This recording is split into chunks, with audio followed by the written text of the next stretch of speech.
Ladies and gents, welcome to the stage, Ambrose Uren. Yes. Woohoo! Hello, everybody. Hope you guys are good. I hope you saw my previous video, man. This is part 2. I'm not gonna do all the parts 3, 4, 5. Like, I'm just gonna say hello. Snakey's still here. As you can see, I still brought Snake through, because he needs to match with my funky breath, I give the bad breath. He provides the oxygen. I don't even know if it's a he. Are you a he? It's cool. He says it's chilled. It says it's chilled. Anyway, this is what's happening, guys. The alcoholics and the cigarette smokers are happy. You guys, I saw you trolleys full at the macros and the games and the things. Go get yours. Go get yours, man. Do what you have to do. Do what you have to do. I saw a guy buying drugs yesterday, and he was in a wheelchair, man.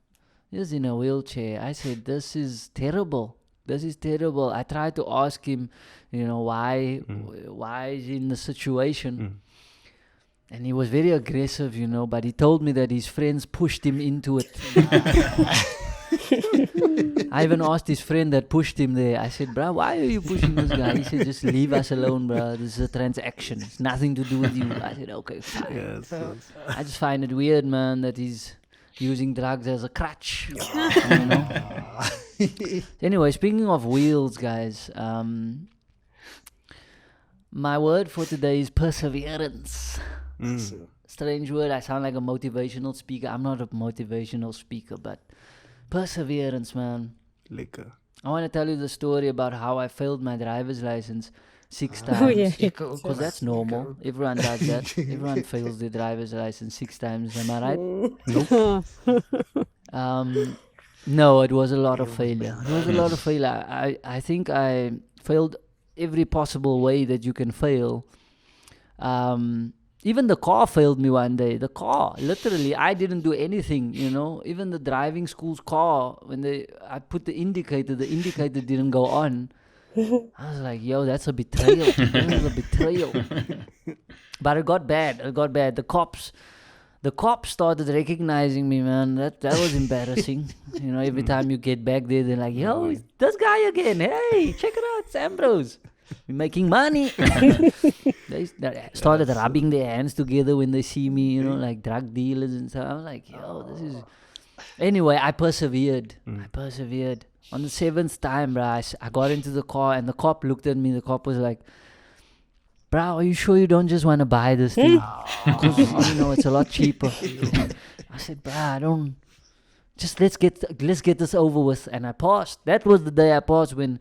they tried to get me in on the game. I know a lot of friends also of mine was just like, Ambrose, why don't you just buy the thing? It's just so much simpler. It's not the way, guys. It's my word of the day. It's perseverance. That's why. Okay. But anyway, I did it. I got my drivers. I've been driving for many, many, many successful years so far.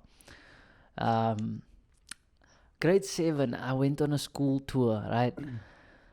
It was a tour to Durban. And I remember that my mother said, listen, Ambrose, you don't come home without spice. If there's one thing you can do for me, you bring back spice. For me and for your aunties and this auntie and that. How the list goes on. You bring everyone wants a thing. Spice. My thing was spice. Nice. So I was there 13 years old in Durban on a tour looking for spice. The other kids laughed at me like, Ambrose, why are you looking for spice? Are you old? That's not even a real thing. Anyone can use spice. It's not an age thing. But anyway, they were like, he's buying spice. I was like, okay, I see you, whatever. I asked my teachers, where can I get the spice on the down low? So they sent me to the markets. I found my spice. I was going to be like the Pablo Escobar of paprika, if you know what I mean. And eventually, I got my spice, stacked up the spice, and then one night we went to the ice rink. And I remember when we were there, all my bullies, the kids that were laughing at me, they all, out of some weird, strange coincidence, started getting hurt on the ice rink. You know, one girl fell on her face. You know, blood gushed out. I was like, ha, look at you. You can't even skate, but you're making fun of me for wanting spice. Another guy came back like this. Miss, please, can we go to the doctor? I fell on my arm. I was like, you laughed at me for having spice. Even in the bus on the way home back to Cape Town, I was like, look at you guys. You guys are coming home with injuries. I'm coming home with spice. I won that victory. I won that one. I had to rub the spice on their wounds, if you will. But anyway, man, I don't know if you guys have ever been on a spice tour, on a spice farm. It's very cool. I went on a tour in Zanzibar. And you see like all the trees, and you know, I saw the cinnamon tree. It's apparently the queen of spice, they call it. And there was ginger and you know, all the roots and all that. And then we went to the herb garden, and suddenly the herb garden was a rush. The guy just quickly went over it and then said, we have to go. I said, why do we have to go? He said, because we've run out of time. And I said, I understand completely. And ladies and gents, that's my time. Yes. I'm Ambrose Uren. Yeah. This is Snaky. Peace And love. Yeah.